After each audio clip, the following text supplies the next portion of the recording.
jamming right now. Nice. Yep. So, Mandalorian. The only reason to have Disney Plus. Hot take. I don't know if it's so hot. I don't know, man. I got the kids at home, Mm-hmm. and spend a lot of time. Yeah, I can see how Disney Plus would be really valuable if you have small kids at home and Mickey you're Mouse able to. Club, you know? White goes nuts for it. Nice. It's like catnip for him. You know, he just gets all crazy-eyed. Mickey Mouse. All right. Well, anyways, hey, welcome back to the podcast. I'm Adam, and Hi, I'm Father this is Paul. Father Paul. Yep. So we've had a little bit of a break, probably since we've had 2 weeks off. Maybe? I would say 2 weeks off. 2 weeks off. It has been crazy here with the ministry and at the church. You were on vacation last week too. Mm-hmm. So, but now we're getting back at it. And this is actually a little sneak peek episode. So we're going to be continuing our series here on the virtues. We're tapping into the cardinals. Mm-hmm. Tomorrow's episode, because this is a preview of tomorrow's episode, it's going to be justice. It's going to be wonderful. It will be. Yes. Speaking of the Mandalorian, has a lot to do with justice. You think of all the themes that the Mandalorian has to go through of picking up the child, which is known as Baby Yoda. We don't actually know Baby Yoda's name, but now he's trying to find, Baby Yoda's place. And not to give away any spoilers, but has a lot to do with justice. Baby Yoda is really awesome in the show. Mm-hmm. Yeah, not only is he adorably cute, but the kid's got some skills. Sure does. You know, my wife Ani, she refuses to watch Star Wars. I don't know how we make things work in our relationship, but we're getting there. But she does not like the idea of Star Wars. She just doesn't want to do it. And it's okay. All right, I'm not here to judge you, Ani. No, I'm just kidding. But it's funny enough that judgment has a lot to do with justice, because in the Summa Theologica, St. Thomas goes from justice to talking about injustice, then talking about judgment. So all this and more tomorrow. The angelic doctor. We're going to be jumping into what he has to say. Actually, it's awesome because you brought over 2 of the volumes of the Summa. Which is awesome. So, what is the Summa? Let's just say that when you read the Summa, your head goes splatter. And not only because of the sheer size of this is just 2 volumes of the 4-volume set, but the Summa Theologica was written by St. Thomas Aquinas as a preliminary overview of theology for seminarians. So it's supposed to be an introduction, not the actual, diving into theology part. So, but it's very dense, but St. Thomas explains in such clarity the truths of our faith in the Summa Theologica. And what St. Thomas is definitely known for is how he's able to just explain things, bringing philosophy, theology together. Really cool. When I first heard of the Summa, it was in the context of being a quorum member, and I've never even heard of it at that point, right? And so the youth minister that I was serving with, he and some other people were talking about the Summa, and everyone's like, "Oh man, the Summa!" I'm like, "What the heck is a Summa?" It was this white buffalo that you just never seen. At that point, everyone's telling a story about their experience with the Summa, and I'm like, "Oh boy!" Wow. It's like Moby Dick out there. You're just like the white whale. It's out there, and no one's ever seen it except Captain Ahab. Everyone's got a story of it, and you're like, I don't have a story of the Summa.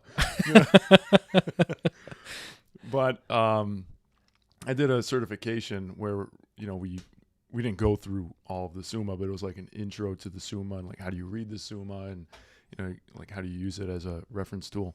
And actually, I thought it was awesome. So I've been really intrigued by it, and I try to jump into it when I need a little extra boot, as if Scripture and the Catechism isn't enough. And we've kind of highlighted those as great places to dive into, but the Summa is a different animal completely. But it's different than Scripture, right? Right. Yeah, it's because it's not revealed truth. Within Scripture and tradition, that's the deposit of faith, right? But the Summa Theologica was, written in the 1200s or so by St. Thomas Aquinas. So definitely not in the time frame of the Scriptures at all. Right. But what's awesome about the Summa is how it's organized and how it uses Scripture. So there's St. Thomas Aquinas goes through all these different arguments. First, he comes up with 3 objections. And instead of straw-manning arguments, he actually steel-mans the arguments. He comes up with very, very compelling arguments that you're like, wow, how is St. Thomas Aquinas going to unravel this? But then he does. So first the 3 objections, then he has some part from Scripture, from tradition, and then he says that I answer that. So then he gives his answer to those objections, and then the reply to those 3 objections. So that's kind of how every single question is formatted. And St. Thomas Aquinas will ask questions that you will never, ever think about. He's very thorough. It certainly makes your brain go splat. But yeah, I think it really just kind of delves into how deep our faith goes. It's not just some paper-thin type of argument out there of saying, well, yeah, there's God, and that's not lovely. Yeah, just believe it, man. Yeah, just believe it. There's so much thought and philosophy that just digs into the existence of God and all the things that be, and so St. Thomas here, I think, as brilliant of a mind that he is, he still doesn't answer everything. Right. He still doesn't. And a lot of this stuff he was just kind of addressing from his time period, and even age, it holds up very well, but there's still some things in there that are kind of past age, and just they understood it for the time that they were in. And so you just have all this time that's covered, and there's a depth to even just the time that's covered and what's happened, and just the way that theologians and philosophers kind of jive into it. So, right. And for the amount that St. Thomas has written, not only in the Summa, but then also so many other documents, at the very end, he considered all these things straw compared to the glory of God. And then actually he asked for his writings to be burned. But the Dominicans were like, no, these are treasures and we will hold on to them forever. And so they weren't burned. But there's a beautiful story of St. Thomas Aquinas and how he defended the Eucharist in, quite an academic paper, responding to a heresy of the time. And so he was writing about defending the Eucharist, and then God appears to St. Thomas Aquinas, speaks to him, and says, St. Thomas, you have written well of me. What do you want in return? St. Thomas Aquinas responds, Non nisi Domine, nothing if not you, O Lord. With all this effort that he put into these writings, at the end of it all, he says, I don't want anything if it doesn't involve God. And so that's a beautiful prayer, just even for us. If God says, what do you want? We're like, oh yes, I want all these things. I want whatever, the list goes on. Genie, right. You're just like, but our answer should be nothing if not you, O Lord. Wow. So beautiful. St. Thomas Aquinas is a great example. Wow. So here we are getting ready to do our next episode on justice. As we were sitting here kind of prepping and kicking it around, it's like, okay, well, I think we have more digging to do to give this some justice. Give justice its due. Yeah, right. So you certainly want to come in and check out tomorrow's episode because it's going to be great. Mm-hmm. Just diving into the Cardinals, I think, is very fruitful to begin with, but Justice has a lot of depth to it too, and not just in a casual kind of way. I think it has a lot of roots in a lot of different places. Absolutely. Where I think we can get a lot of gold out of. So looking forward to that. Yeah, where is justice rooted? Where does it come from? How do you apply it? All these types of questions. I was thinking about this right before, and I thought, I need to make sure that I give justice its due. And then the one story that really comes to mind is of the French Revolution with Robespierre, and about how, he was rounding up, people that were Catholics. He was rounding up people that were against his ideologies, and then they would have mob rule court sessions where people were just filed in, and then whether they were guilty, not guilty, didn't matter. They were sent straight to the chopping block. And so is that justice? Where does justice come from? Is it determined by mob rule? Is it determined by the society that says so? Or is it determined by God? These are all questions we're going to cover tomorrow. I love it. There we go. Yeah, I lost my microphone for a second. I love that you brought up the French Revolution. First of all, I love history, but the French Revolution, wow, it sets in motion so many things, especially around justice. Right. I mean, you can really trace back socialism and the communist movement right back into those roots with LaBeouf. And there's a guy, LaBeouf, who's just that kind of guy, socialist-minded kind of guy. And it really gained a lot of traction there. And you see the way that justice is thrown around, the way that they have, and how that translates through history, and how they continue to take a lot of those themes with them. And we see a lot of that playing out in society today. Right. Taking justice to the streets, and who has authority in all of this? Yeah, those are all deep questions, and people demand justice for this, for that. And those are all really, really good questions, and something that's facing our own culture right now.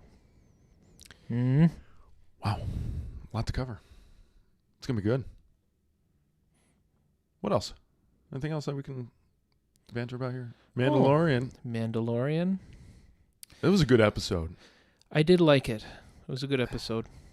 My brother and sister-in-law were poo-pooing it. They're saying, the first episode of the season was really good, and it was. Mm-hmm.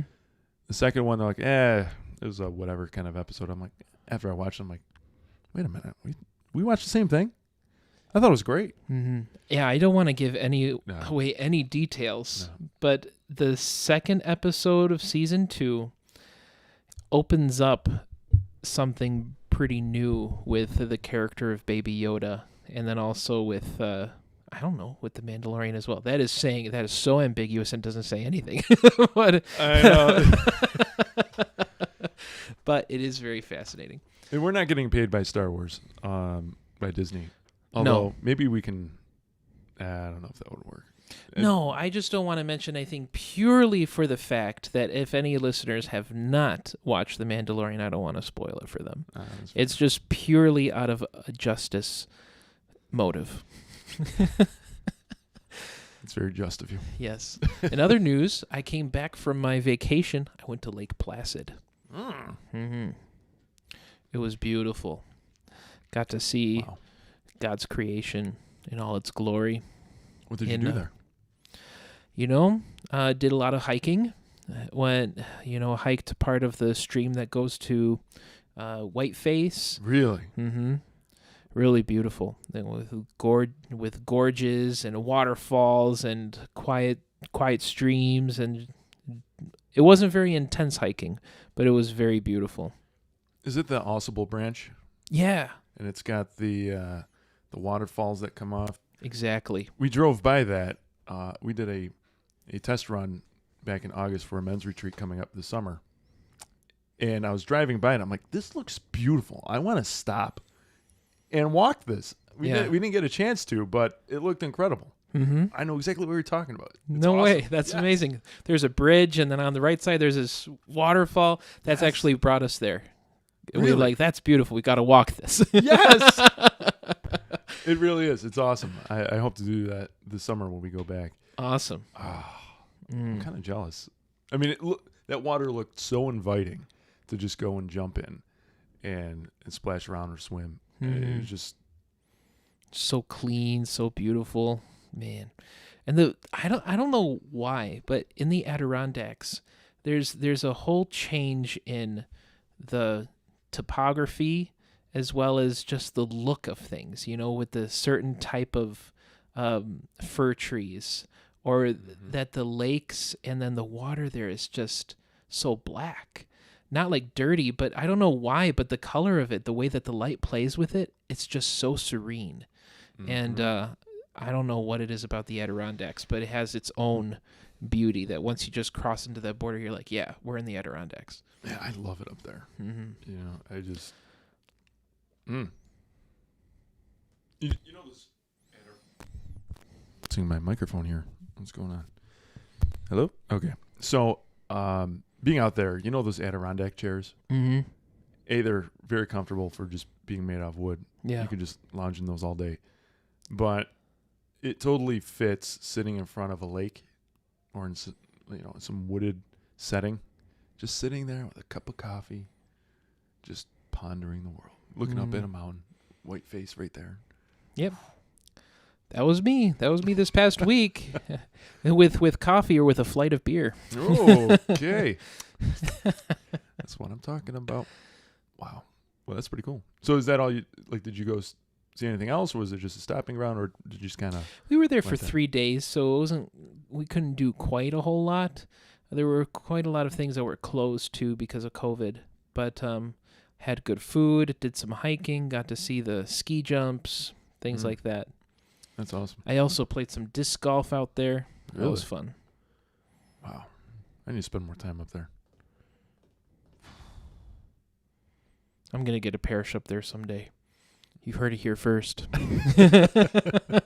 Just going to live there. St. Greg's of the East, of the Northeast. Yes, it can happen. Father Leon's going to open up St. Greg's South Campus down in Disney World.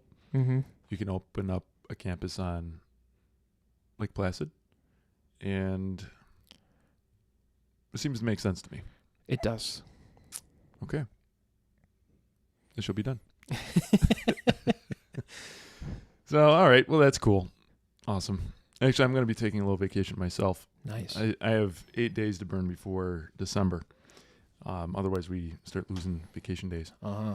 So I think I'm going to take Christmas week and maybe the week after it up to New Year's off. Even though probably 2 or 3 of those days are going to be holiday days anyways. Right. So it just means more vacation days. I got to kind of play something around there. But I think I'm going to just take some time off and use those up. I was talking with Ani about maybe going somewhere, taking the kids someplace. Since we didn't do Disney this year, we were hoping to do that. Mm-hmm. That's all right. Oh, thinking about vacation is some of the best dreaming ever. Like, we could do this, we could do that. In my mind, I'm already there. Wherever it is, Disney, Bahamas, I don't know. I can't afford that. But Adirondacks sounds really good. Mm-hmm. Especially in the wintertime. That's got to be really a cool experience. The drive, I don't know how the drive would be on those mountain roads, but if you can arrive there, I can imagine your stay being pretty nice. Mm-hmm. You know who else has a lot to say about leisure? St. Thomas Aquinas. What does he have to say? I don't know, but I'm sure he has a lot to say. We should do an episode on that. An episode on leisure. Leisure, the basis of human society. You're right about that. Mm-hmm. Oh, that's not my idea. That's Joseph Pieper. He's another philosopher. Oh, man. Leisure, the basis of not human society, but it's something. Well, you could talk about that too. We throw it all in there. Mm-hmm. I like it. Well, all right. Anything else that we can banter about here? Or no, I think we've That's all I got to say about that. There you go. So thank you very much for jumping in here. Hopefully this was worth your time, putting up with our antics and bantering. But hopefully you'll join us tomorrow for episode 7. We're not talking about Star Wars. Well, it always comes back to Star Wars. The new Mandalorian episode is dropping tomorrow, so we could be talking about Star Wars. Oh, you're right. But I probably won't watch it until the evening. Yeah, me neither. Mm-hmm. Actually, I probably won't even watch it in the evening because I've got high school hangout yet. Right. Okay. Anyways, thank you guys. Enjoy today. We'll see you tomorrow. And see you tomorrow. yeah, see you tomorrow. I got nothing else. Thanks, guys. Have a great one.